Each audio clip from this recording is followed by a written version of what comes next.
of Liberty. He was kind of the originator of it, which Artos has talked about. Like, you drop your Ghost out of the medevac next to the clump of High Templars and EMP, and with Speed Boost, it's even more effective now. And at the same time, Trap's doing the High Templars and the Warp Prism. So this whole game, it's like a back and forth between who can drop their caster units better and more efficiently. It was just so fun a game to watch. Like, I definitely advise checking out Game 2 if you can of that group. And if you guys want to talk about it, otherwise we can just show the clip and then you guys can talk about it. Oh, he's playing it now. Yeah. Okay.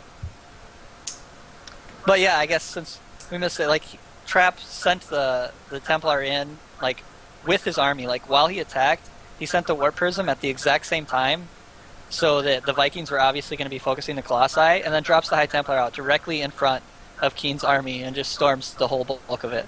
It's just sick. Like, that's game over right there if you land that big of storms. I think every Protoss should do that. Like, I do that all the time. It's like free storms, because how many times... It's so easy to lose the game if you get EMP'd, and you can't not get storms off if you do that. It really is. Yeah, it's really useful and necessary to add in the Warp Prism like that if you're going to stay on that comp. Mm-hmm. Personally, I don't, because I'm going to Tempest. Cannons everywhere in Tempest. So it's not terribly relevant. Well, I mean, you don't first, need that if you're playing defensively, because you can just put Templar everywhere. But if you're going to be active on that comp, it's definitely good to have that Warp Prism, because if you can catch them once, it's like I just agree. another level of the leaving Templar everywhere. You can do that and the Warp Prism, and then it's just all the more likely that you're going to catch them with a good storm like that. I think it's like an alternative to how First, because last week we talked a ton about how First spreads his Templar everywhere. Well, like, with First doing that, he has to be really map observant and, like, know where to grab his Templars from to bring them into flank and stuff. And with Trap, it's kind of the same thing. Like, it's guaranteed storms that you're going to get off, except he just does it with the Warp Prism instead of scattering them all around for flanking storms. Gesundheit. Let's see, whoever. So I feel like the Warp Prism's like really underutilized. I mean, I know people have been getting into like dropping and stuff with it, but you don't see many people carry it with their army and do things like that. Like, Yeah. I mean, I really feel like carrying it with the army and then maybe like warping in zealots in front of your army is really beneficial also, to kind of soak up some damage. We've seen some players do it, like, against Zerg like that, where they put Right. the Warp Prism right behind the Roaches and then do, like, a line of Zealots. Yeah. Yeah, having immediate reinforcements like that can be really important as a fight winds down. But whether or not that Warp Prism's can stay alive through the initial part of the fight is questionable. True. That's true. And then Yeah, it takes up robo time, so it really depends. You have to be strategic when you get... Either you get early or you get after you think you have the pieces that you need in the beginning, you know? Yeah. But, like, one thing I would always do is, like, PvP, when it's Colossus Wars, if you get a Warp Prism behind their army and warp in Zealots, that's, like, so big. Or even on top of their army, because a lot of times they're not going to focus it down. So that's something to do with that Warp Prism when you're attacking. I agree. Okay. And Anything? then, Go ahead. anybody else on Game 2, I guess, before I take it away? I think we got it pretty good, though. I think that was basically the gist of it. Game 3, Keen did that 5 Reaper pressure that I'm sure we've all seen on ladder at least once or twice, where the Terran opens Reaper, and then they add a reactor, and they get 2 more Reapers, and then 2 more. And then they push you, and, like, the goal of this build is a Protoss player who goes greedy, like Mothership Core, Nexus, 1 Stalker, 1 Sentry, and half the time as Protoss, like, you want to move out with your Stalker and put it on the map before you get your Observer out to, like, poke at the front or see when the bio moves out. And so, like, if you're doing that 5 Reaper build and the Protoss is playing that way, like the 1 Stalker across the map and the Sentry, or even if they keep the Stalker at home but they still only have a Sentry, or they send their Mothership Core out, like 5 Reapers can do a ton of damage. But Trap, like, played it super safe and did the 3 Stalkers instantly, like the first 3 units out of his gateway were 3 Stalkers, kind of like Parting did against Innovation and WCG. And I feel like it was just huge advantage for Trap on that opener, and then he just kind of transitioned into like a Blink Colossus all in and just kind of put Keen way I behind. feel like it's very standard for Protoss to skip the sentries nowadays, right? Because you have the Mothership Core, so you don't need the other sentries. So you see, like, everyone, or I don't know, I do this on ladder all the time. I don't know about everyone else, but I don't get sentries until like my tech's down, like, and I mean my like robotics bay or whatever I'm doing, and I just use stalkers. Yeah, you can forego this. I don't think I forego the sentries that long, but you definitely don't necessarily want to get them till after your robo or whatever. Like it's, I think it's kind of weird to be making them out of gateways as opposed to warp gates Mm-hmm. at that Yeah. time. Basically, the second your warp gate completes, that's whenever I warp in, like, too. As Yeah. fast as I can. Yeah. I think most Protoss, like some of them at least, the pros that I see are maybe just stuck on wings build still, that they still do that. But more and more I see definitely people moving into not getting the sentry early. Yeah, you definitely can't get an early sentry unless you're doing a double gas build. If you're doing an early robo too, which is kind of Which standard usually thing. like only we see when people decide to do that immortal bust, where they take two Yeah. gases. Or just like a gateway attack. Yeah. It's like the only reason. You want sentries to be aggressive, I guess. Yeah. But no Yeah, other reason. kind of the opposite. It's also useful to get them somewhat early for hallucination scout. If you're not using observers to scout. Yeah, you can do that. Yeah. Alright. I don't really like to do that, to be honest, but I think it, like, leaves you vulnerable to your marine pokes.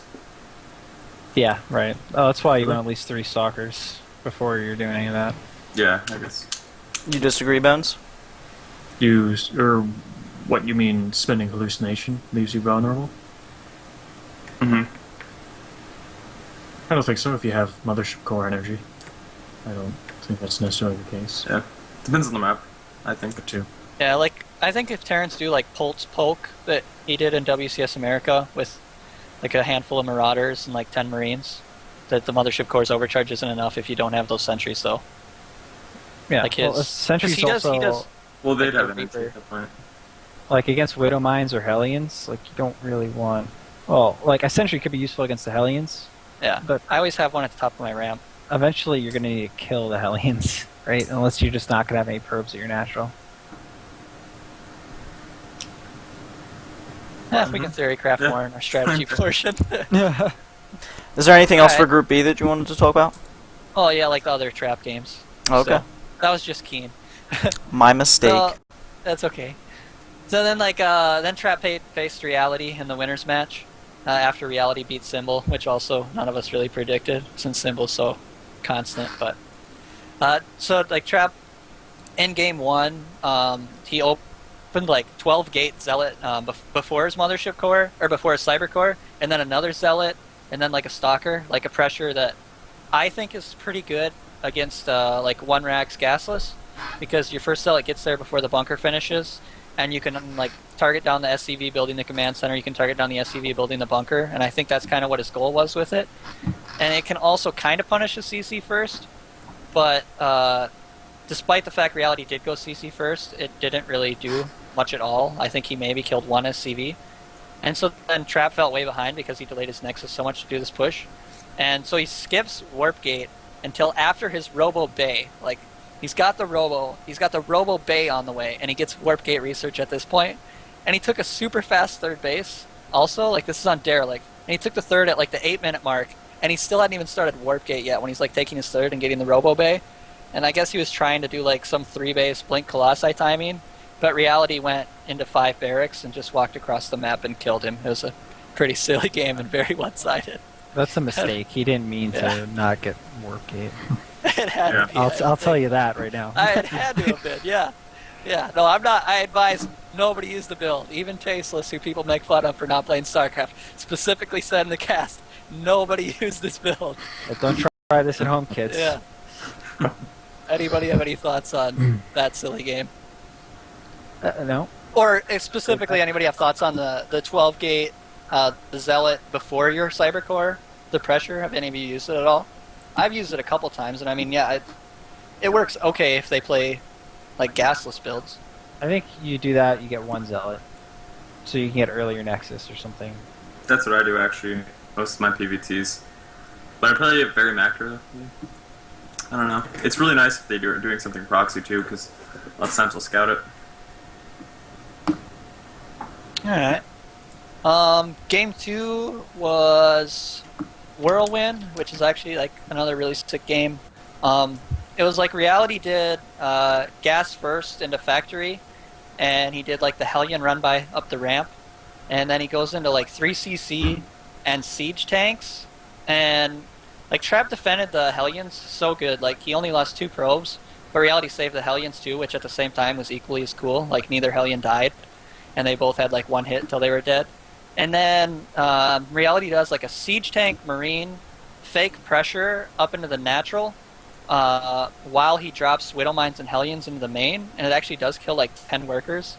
So that was pretty cool. But then it turns into like this macro game, and we have a clip that we can show you of this cool trick that Trap does. Like he warps in around his zealots, and he wants Reality to think that it's like a zealot flank, so to pull Reality back. But instead, Trap just uses them to bait in storms, which is just pretty sick. I messed up the timestamp on that one, Bright. What was the time? Oh, yeah, I'll give it to you. 12:45.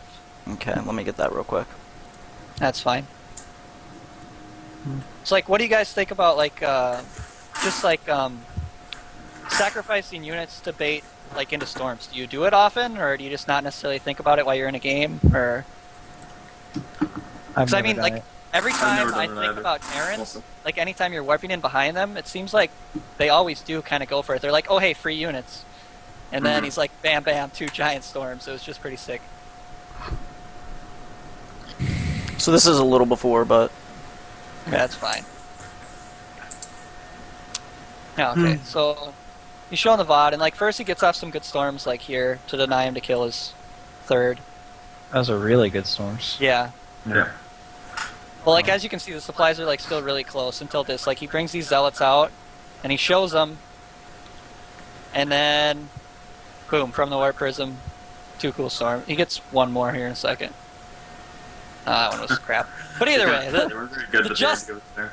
yeah, the justification of it's really cool, I think. Like, it's just the idea behind it, at least.